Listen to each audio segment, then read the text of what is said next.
Hello, everyone.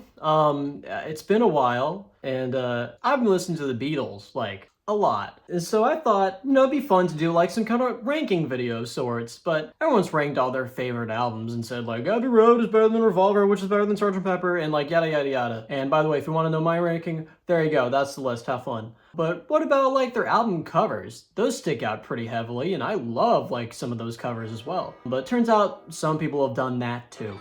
So I wanted to make it unique. Something different needed to be added. And that's when I found the American albums. That's right, we're gonna be doing the UK studio albums and the US studio albums. Mix them up a bit, because that's what we're gonna be doing. I'm not adding like compilations or live anything. I don't need the Red album competing with the Love album of all things, Also, I'm gonna be doing a tier list, not just like a traditional numbered ranking, so that's gonna be cool. All right, and the first album we're gonna be looking at is their very first album ever released in April, I believe April, 1963.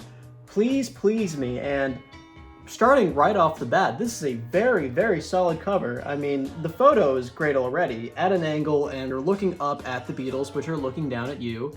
And smiling. I mean, that's a nice little photo. I mean, they recreated it for what would be Get Back, but then first seen on the Blue album years later. And yeah, it's such an excellent little shot. I also love the Beatles, like, logo here is just tall and yellow. Very early 60s, gotta love that. And I'm not a big fan of, like, down here where it says, with Love Me Do and 12 other songs under Please Please Me. Like, you could just have Please Please Me, but I get it. It was 1963. That's how they did some stuff back then for albums. Of course, it has this little top banner right here, which all Parlophone albums had at the time. You have the little logo, then the name of the album, then the artist, and then denoting if it was in stereo or mono. I have the stereo mix, which is heresy for some people for Please Please Me, but it's fine. It still sounds pretty decent, especially because this is a newer pressing. Pretty basic back cover, but yeah, for a front cover, it's very solid and works very, very well. I like it a lot. I wouldn't say it's their best, of course. I mean, it's their first so far, and for a first, it is good. So I would say it deserves a solid A tier. That feels very right for me. Now, later in 1963, they released their second album, With the Beatles, released in November 1963, and we're already looking at an even more iconic shot, arguably more, of course. I mean, I feel like I've seen this picture a lot when it comes to the Beatles. Like, you see this one where it's, the three standing right here, and then Ringo off to the corner, which kind of used to, like, piss off my OCD quite a bit, but now I don't mind it as much. I didn't know this was actually just a regular photograph. I just thought it was like some kind of like cool cutout and like a basic black picture, but no. This was taken in a hallway, manipulating shadow and light, and it's very effective. And one of the big things that the higher-ups at EMI Studios noticed is like, why aren't they smiling for this little cover? But Beatles insisted, no smiles, and it makes it look very cool and very artsy. So yeah, I'd say this is a very, very solid cover art. And I'd even say just a tad bit better than Please Please Me. Not quite S tier though. So I'm gonna be sticking with the Beatles just above Please Please Me in the A tier. Next, they would release their first album in 1964, and also their first album that would come out alongside their first movie, A Hard Day's Night. And right here, we're looking at an extremely 60s cover. I mean, just look at the fonts for the Beatles, A Hard Day's Night, and then you have this like blue background that's used in this cool little collage style thing where you have all the Beatles laid out, almost like a film strip, and these cool little pictures they got here going on. I like these silly faces that Paul's making here, and you have George who looks like he's trying to woo the camera, but then he got embarrassed and looked away. And John's just sneaking out, and Ringo just looks sad. This is just a really fun, early 60s cover that I really dig, especially in terms of like font. And the back, of course, is the same kind of generic, mostly text, some pictures at the bottom sort of thing. Like, actually, I think this is the first back where they actually had pictures, and these are all taken from the film. And also the first side to note that these are from the film, A Hard Day's Night. It's basically the soundtrack is side one. Side two is the songs that didn't quite make it to the film. Even though there's some great songs on here, like I'll Be Back, Things We Said Today, that sort of stuff. This is a solid B tier. I wouldn't put it quite an A, but it's good. It's a good album cover. So we had a pretty cool and fun cover last time in early 1964. Now in later 1964 with Beatles for Sale, we have a pretty generic shot of the band. However, it's a very cool shot of the band. I really love the leaves in the front right here that are just blurred enough to make it just look like some kind of weird light sensation almost. They also have this nice naturistic background because they were in a park of some kind, I don't remember where. And of course the main focus, the Beatles themselves, which they look very exhausted, but it's a very nice picture of the group. So is the back. And if you're wondering, where is, the track listing and everything? Well, this was the first album they had that had a gatefold opening, which is really cool. Overall, it's a nice photo, but it's not my favorite cover. It's a cool one, but nothing too special. I would say it's about a B tier, honestly. Yeah, I'd put it below A Hard Day's Night. I wouldn't say it's as cool as that one, at least for me. Alright, we're coming to the second Beatles movie album, that being right off the bat, the cover isn't all too striking to me. I mean, it's just a white background, then you have the Beatles just standing right here, all together, and all doing these weird positions, which you might not recognize what they are at first, but this is Flag Semaphore that was used like with sailors. And the original idea of this was supposed to be that they were going to spell out the word help in Flag Semaphores. We have George here as H, then John as E, then L, P, you get it. But they did not do that because photographer Robert Freeman, he didn't think it was too striking, so they changed it up, a lot of the letters. So now this just says nudge of. Doesn't mean a damn thing. But it's a nice cover. I like the font they used for help, as well as the Beatles. It's kept similarly here. And a bland white background. I feel like they could have done something cooler with this. I mean, it gives off like the Ticket to Ride segment in the film Help.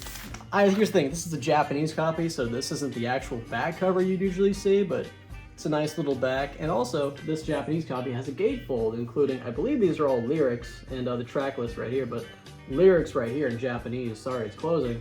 And there's a nice shot of the band. As an actual cover, I wouldn't say it's their strongest. I'd put it above Beatles for Sale, personally speaking, so I'd say that's where that goes. Now, Help did mark the first time that the Beatles were starting to experiment with their sound a bit. Not too heavily, but you can hear it in Help. But it really took off on their next album, Rubber Soul, released at the end of 1965. And this, I mean, you saw my list, this is my favorite Beatles album, period. I love this record. It was the first one I listened to. Even judging by the cover, you can tell this isn't your average Beatles album. I mean, you have this warped photo, which does have an origin. They had a way of like checking, oh, this is what a photo would look like as an album cover if they were to do it. And they were testing out the original version of this photo, and then it happened to fall over and reflect in a very warped sort of way. But all the Beatles loved it. They were like, oh, that's a really cool shot. Can we use it? And they were. Also, Robert Freeman, same guy as last time. You also got this great, like one of my favorite like logos they do for an album. This one right here, Rubber Soul, this nice, big, bubbly sort of look. It's very nice and cool, and I love the orange. And also, this is the first cover, by the way, that doesn't have any text that says the Beatles. Like, you know who you're looking at. It's John. I was gonna say that's Paul. Paul's over here. That's Ringo, and that's George. And judging by just my camera, then the way this image is balanced is so perfect. Like how it's all, this logo's in the corner and it has so much going on like right here when it's just like bending a bit. And you have the Beatles like that are contrasting with it. It's so freaking cool. The color scheme is also very cool. It's very fall colors, even though this came out in December. I just realized the LP is about to fall out. That's not good. But no, this is just, it's such a cool shot. Also, one of my favorite back covers, especially like going back this early in their career. This is a great little back cover, but as a front cover, it's just as solid. I'd say for Rubber Soul, I would give it a solid A tier, but it's hard to decide. Do I like him more than... Well, yeah, I like it more than with the Beatles, just by a hair. So yeah, top of A tier. Fun thing about the Rubber Soul cover, a lot of people, even the Beatles themselves, say it's a very pot-influenced album, but even in the cover, you can tell, like, I mean, with the leaves in the background, it's like, yeah, this feels very pot-like. But when it came to their next album, Revolver, this shit's acid. This beautiful cover was drawn by their good friend Klaus Vormann. This is a stunning work. I mean, you have all the Beatles like drawn right here, and all drawn really well, especially like Paul McCartney is like that's just a perfect like side profile. And it's also a great collage piece because you have all these photos ranging between like 1962 to I want to say like 1965, 66, all laid out like around here. There's just so much to look at in this cover. There's so many different little pieces. Like the more you look at it, especially like owning the record, you can just see so many different little things you wouldn't have noticed if you just looked at it by a glance. From afar, it looks great, but even up close, it's even greater. Like that's the cool part of an album like this. It makes just owning the LP like a fun time, even without like actually listening to the music, which, by the way, is a masterpiece. So this gives the Beatles, I'd say, their first S-tier ranking. This is an excellent, excellent cover. I love it. And you think after a cover like that, they would say, all right, good job, team. That was enough. We don't have to do too much else after that. No. Like Revolver, this is an excellent looking cover that when you're far away, it looks great, but when you look even closer, and like it gets even better. I mean, just all the attention to detail. I went into the last one is here, but just like look, all the different people that were all cardboard cutouts, because this was like an actual picture taken, like a stage setup and everything to have this like cool shot. You have the palm trees right here. You have a little doll that says, welcome the Rolling Stones. I mean, the Beatles are pretty easily spelled out right here at the bottom. You got them here as well as, no, they're right here. All the different people laid out, like all the Shirley Temples. You got Edgar Allan Poe, Karl Marx, among many, many others. Like, this is such a cool and interesting looking cover. It's even more than Revolver. This is just a stunning masterclass of what you can do with an album cover. It's absolutely incredible. Of course, it gets even better because guess what? Gatefold. If I can open it, yeah! Ain't that something? And of course, all the lyrics are laid out on the back as well. So even beyond just the front cover, like the rest is still like very colorful and very wonderful. It's a fun album to look at. So yeah, I'd say this is even higher than Revolver as an S tier. Whoops, there we go. Yeah, higher than Revolver. Now following Sgt. Pepper's, it'd probably be difficult to surpass like the level of ingenuity and creativity that went into just that album cover. But with their next album, I mean, there was so much music to explore. Revolution 9, Rocky Raccoon, While My Guitar Gently Weeps. I mean, the opening Back to the USSR, that's followed by Dear Prudence, and then Glass Onion, then Obla Di Obla Da. I mean, this next album is crazy. It's like, there's so much to compile. It's like, how do you even make a proper album that reflects all this music? So what they did was,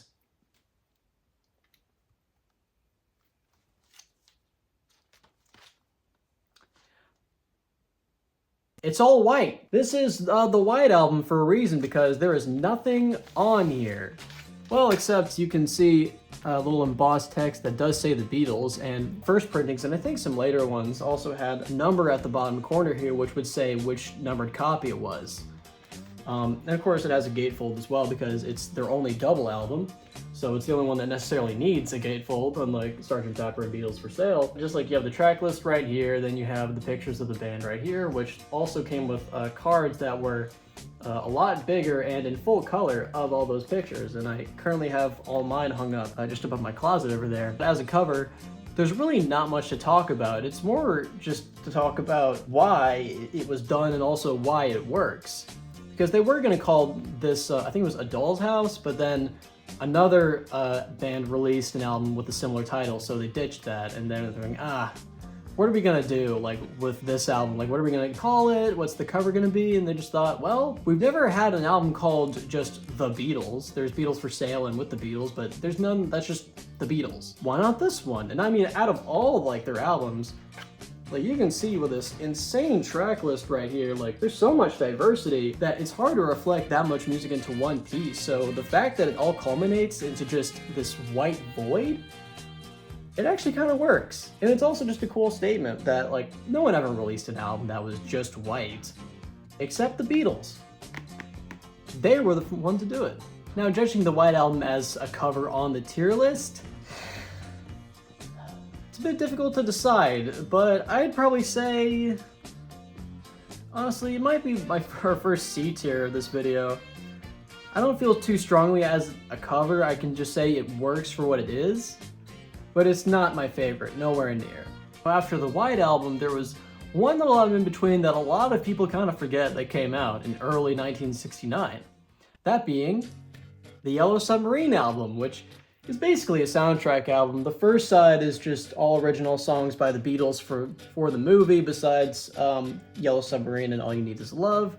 Then side 2 is just the score by George Martin that he did for the film. As the front cover, it's decent. I mean, just a white background at the top here, which kind of whatever. You see a lot of zany looking environments, so I feel like they could have done something with that. Same with this gray space. I know why, so they could put like all the like the logo for the Beatles and Yellow Submarine, and also they have the actual Yellow Submarine in there, but I feel like you could have made it more colorful and zany, like I said, even just for the back cover. You could have made this more, just more, I feel like. But you do have a lot of cool, colorful characters that you see throughout the film. You also have the little text down here that says nothing is real. It works. It's not one that I think about a lot, I mean, as the album, but also just the cover in general, so it works for what it is. That's really what I can say. Nothing that I think of too highly. I would say this is a solid... Yeah, I think it's C tier, but... do I like it more, or... No, I think I like the white album cover more, because this kind of feels a bit generic, but it's still nice and cool, but, you know, could have been cooler. And now... the real album that everyone really cares about from the Beatles from 1969, Abbey Road. Oh, I'm sorry, that's the anniversary edition. We have Abbey Road. I have 2 copies. One's the anniversary edition, but I'll just take that down because there's a sticker on it, even though it looks a lot nicer than this one. Either way, look at this cover, man. This is classic. This, like, alongside Sgt. Pepper's, this is legendarily incredible album cover. Even though it's something they did in like 10 minutes, I believe. Because they were planning to call it Everest, and then I think the idea was to get a shot of them on Mount Everest or something similar. But they didn't want to do anything super outlandishly crazy or expensive that they didn't need to, so they just, I think it was either Paul or Ringo that said like, oh, why don't we just go outside and call it Abbey Road and just get a picture. They walked back and forth a couple times and they got this shot that was perfect, like as an art piece in general, just this picture, just like the balance of color in terms of like the sky, then the trees, just the way they're all almost equally an open leg length, almost like a connecting chain. It's just so perfect. And I mean, there's the whole like Paul is dead theory stuff with like someone being the gravedigger and something, Paul being the corpse or whatever. I forget exactly how that whole theory works, but I mean, it has that for a reason, because this album cover is just so legendarily good. It's a classic cover. I mean, easily, like, alongside like Sgt. Pepper and Revolver, this is an S tier, but wait, do I put it above Sgt. Pepper though? No, I can't. I can't say. Oh, but no, fuck it. You know what? Yeah. I like this cover more than Sgt. Pepper, even though there's so much that went into that cover. But for this is just such a perfect shot. I just love looking at this. Like, it's just, there's nothing wrong with this as a cover. It's perfect. What else can I really say? That's all I've been saying. As we all know, Abbey Road may have been the last they recorded. It was not the last to be released as an official studio album, because that would be Let It Be, released alongside the film of the same name. This album cover is super basic. It's a grid picture of Paul, John, George, and Ringo, and they're all separate, and they're all in just this black space with white lines tightly covering each picture. All the pictures are usually white except Paul's, which is red in the background, but it does contrast with Ringo's red shirt, so it does work in the color aspect. But it's just a very simple, kind of barren cover that I do actually enjoy. I do like this cover quite a bit, even though it's not their most inventive, and you could say it's bleak feeling almost. I also like the back. I feel like the back fits well with this cover as well. But yeah, it's just a bit of a basic shot, but I enjoy it. I also love the bold Let It Be text. That's nice and chunky. I like that kind of font they use for this. And also, just like Rubber Soul, doesn't say the Beatles on it. I mean, Abbey Road didn't say anything on it, but still. So, but I would say that one's, where would I put Let It Be? I'd put it at the top of B tier. I like it a bit more on Hard Day's Night. I think that's where it falls for me. But yeah, I mean, nothing here is below like D tier here. There's nothing bad here. It's all good stuff. The official UK studio albums, because now we're moving into American territory. So we're gonna be covering all sorts of albums that I don't own physically, but thankfully I can show you a picture right here, so that's nice, right? First album we're gonna be covering is one called Introducing the Beatles. This is essentially just like a retooling of Please Please Me. And by that I mean it's the same album, they just cut 2 songs. And it's fine. It's just a generic, very warm looking shot of the band just kind of there with like the generic like text that says Introducing the Beatles. There's really not much to it. I would say this one, man, it's a very weak one. it's like, should I put C or... Actually, no, I'm putting it in D tier because there's nothing special about it. There's nothing that feels like super cool to look at. It's just a generic shot of the Beatles, and it's like, yeah, it's an album. But even like Please Please Me was striking. This one, it's just kind of super lame, so it's nothing great. Next is Meet the Beatles. This was the first one put out by Capitol. The last one was put out by a different company. They didn't really last long, and that's all they really had, was just Please Please Me stuff, or the singles from Love Me Do to From Me to You. But with Meet the Beatles, this is when Capitol was starting to actually issue it out. So they were putting out these Beatles albums, and they started putting out a bunch of them in 1964. So a lot of these are going to just be in 1964. Starting with Meet the Beatles, which the front cover is it's just straight up with the Beatles. They just made it blue and they made the text different, which I do actually like the text change, but I wish they just kept it black and white for the picture. They didn't need to add some like blue tint because it doesn't really add much. It's on par with the Beatles, so I'd say it goes along like right next to it. But I like With the Beatles more. We're at the very inventive The Beatles' second album. It reminds me a lot of, I mean, I'd have to reach from out there, but I don't feel like grabbing it. The Beach Boys All Summer Long, in terms of that very off-grid style of like collage of photos together, where it's just like all forming this kind of like not quite circle of pictures of the Beatles in the studio and doing whatever they are doing.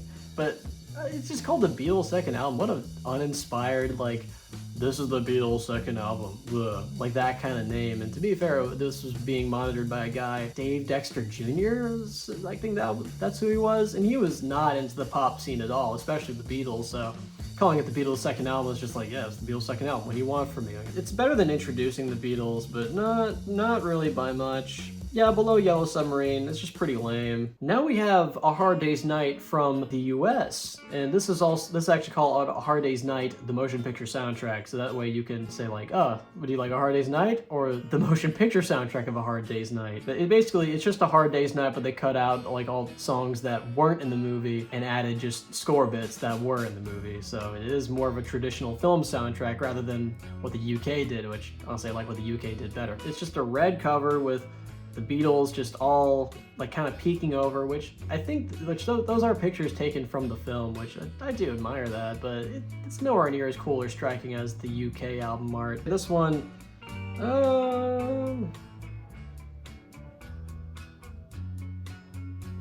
yeah, just above the second album. It's nothing special. Next we have Something New. More like something interesting. At least in terms of cover, because it actually is interesting. You have a cool little like 60s logo, and then a decent live photo of the band. It also puts the track list on the front cover because that doesn't look stupid. I'm criticizing these American album covers really hard. It's a fine shot, but I don't know. There's nothing too special about it, especially the track list. It's cooler looking than the Hard Day's Night soundtrack, but I don't think it's still not beating Yellow Submarine. Following Something New isn't really an actual Beatles album, and it's kind of the only thing I could have left out, but I wanted to include it just because, and that's The Beatles Story, which is a documentary audio thing. It's basically just like, here's the story of the Beatles, which is slightly inaccurate. Paul McCartney explains the origin. Got the name Beatles in a ages ago. That's George. So maybe not the most trustworthy biography of the Beatles you could get, but it was available at the time, and as a cover, it works. It has the UK flag, and it has like pictures of the Beatles, so it works. It's fine, but nothing too spectacular. I'd put it between Something New and A Hard Day's Night. You really see that these American albums are super uninspired in terms of the covers. That's just how it was back in the day. And remember uninspired names, like the Beatles' second album? Well, this one we have Beatles 65. Beatles 65. I guess this is the sequel to that documentary that came out over a year ago. I have not much to say. I think the colors are pretty ugly. They could have made this a lot brighter and just better looking generally, I feel like. There's nothing really great about Beatles 65, I really have to say. It's just like, it's an interesting looking album, I guess. Cool. It's fine. It works. It goes, I'd put it below Something New. No, actually, No, actually, yeah, that's going down a D tier. That's above introducing the Beatles. It's a lame one. Next, we have an image that you have seen before. This is the early Beatles.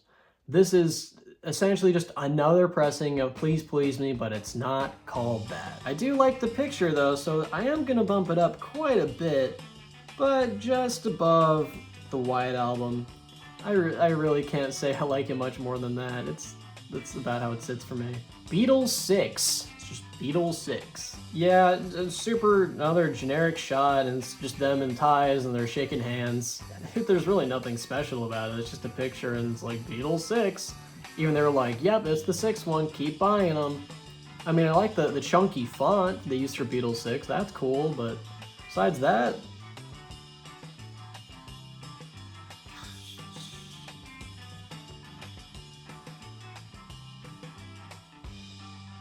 yeah, that seems right. Now we have something a bit more interesting. The American version. This is also the motion picture soundtrack, but I mean, it's a lot more interesting than what the American Hard Day's Night cover was, I'll give it that. I mean, they switched up the placement of all the Beatles, so now it's not even Nudge Of anymore, it's something else. I like how they're standing on the Help logo. I like the Help logo better. It's a lot more in your face, so I can say I do enjoy it. In fact, I might say I actually might kind of like it more than the UK cover, honestly. As simple as that was, I like how bigger and bolder this one is. Even though I think there might be a bit too much text on it, but I like it more than the UK one, so hey. Not bad. Now this next one I get to actually show off, and it's not too dissimilar from what we'd previously looked at. Blam, the US version of Rubber Soul. Only main difference is just, like, this is a different color. It's more brown than orange. Which, if you want my honest opinion, I actually like a bit more. This version of Rubber Soul is pretty well known, mainly for cutting tracks and adding two from Help, which makes it an interesting, more folkier version of Rubber Soul that I do quite enjoy. Not as much as the actual UK album, but still a very nice one, I can say. But yeah, in terms of like necessary additions, it's not too different from the UK cover, but I am glad that it isn't brown. I like that a bit more. So I would say this is just above Rubber Soul. That's right, it's beating the UK version. Alright, so you think that we'd be going into Revolver at this point. I mean, that's what happened in the UK. It went from Rubber Soul to Revolver. But in the US, it was a bit different. We got another album that mixed songs from Help, Rubber Soul, and eventually the upcoming Revolver, because this album came out right before, but had 3 songs from it. Which is why the US Revolver got super gutted later, but I'll talk about that in a second. This would spawn the album Yesterday and Today, which is this. A bit gory, isn't it?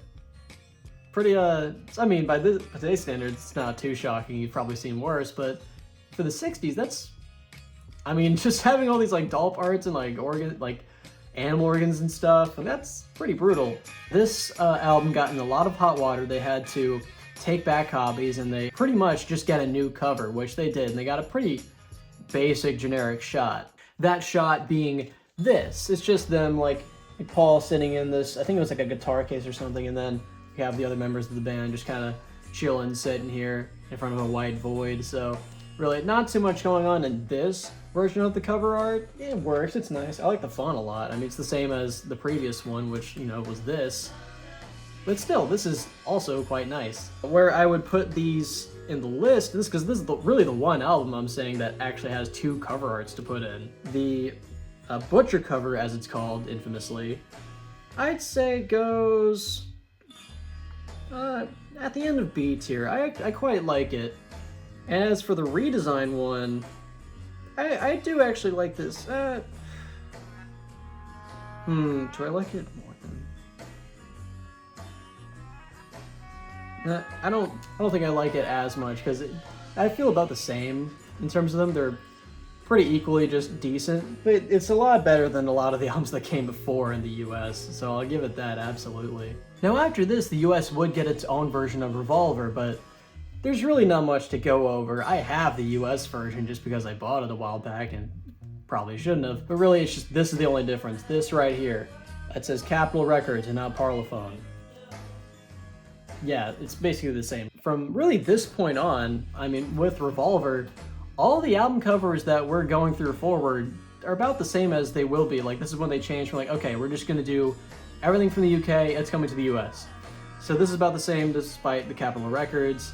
And then Sgt. Pepper would be the same, as well as the White Album, Yellow Submarine, and Abbey Road. In fact, the Sgt. Pepper I showed off was an American copy, but it looks about the same as the original UK. So really, in terms of those albums we talked about, I don't have much to say. They're about the same.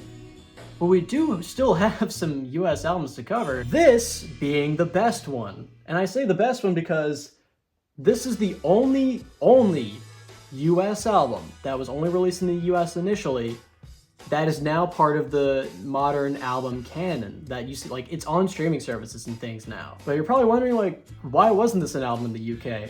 And it's because it was actually a double EP, and in fact it came with a cover that was basically just this inner part of this cover without this yellow background and text and everything. That was just the EP, and that is a cover, it's fine.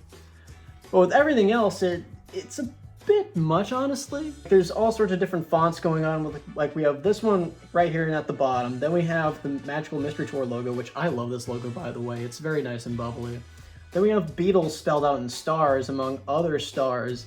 So it's very maximalist in its design. It's super colorful and psychedelic. By the way, back is this.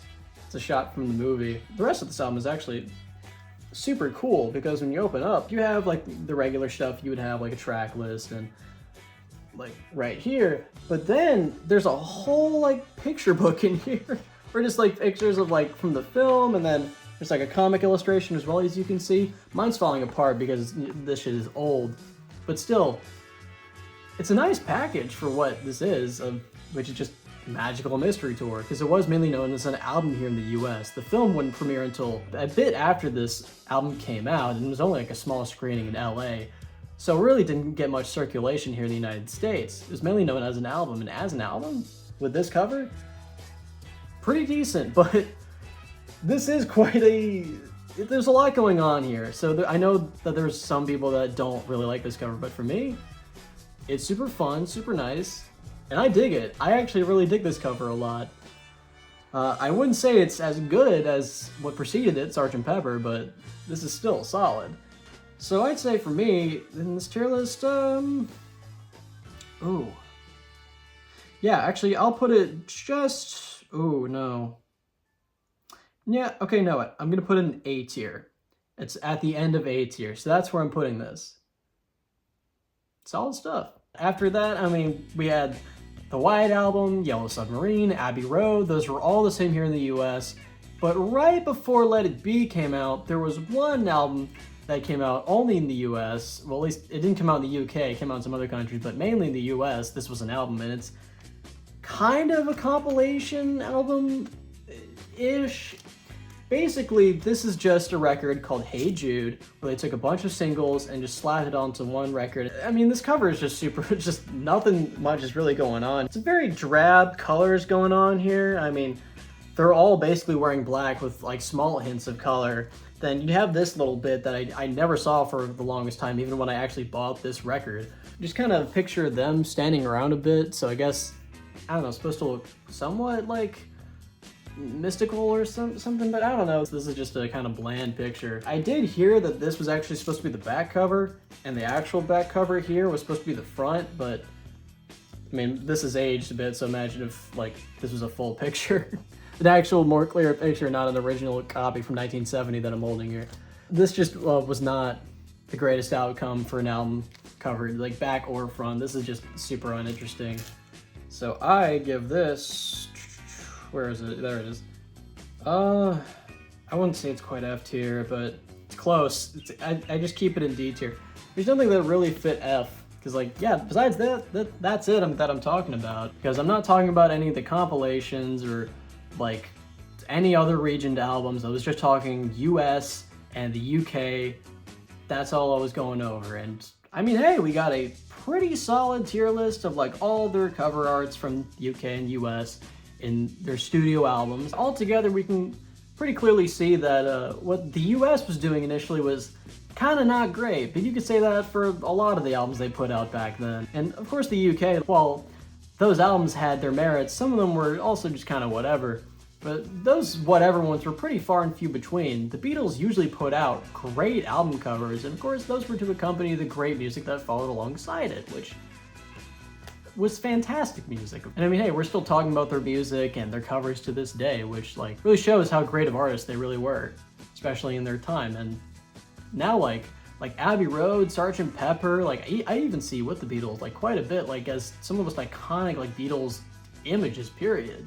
I think that really shows just like how great the band is, even we're talking about just these covers, like among so many small details of the Beatles' history. It's just a cool thing to go over.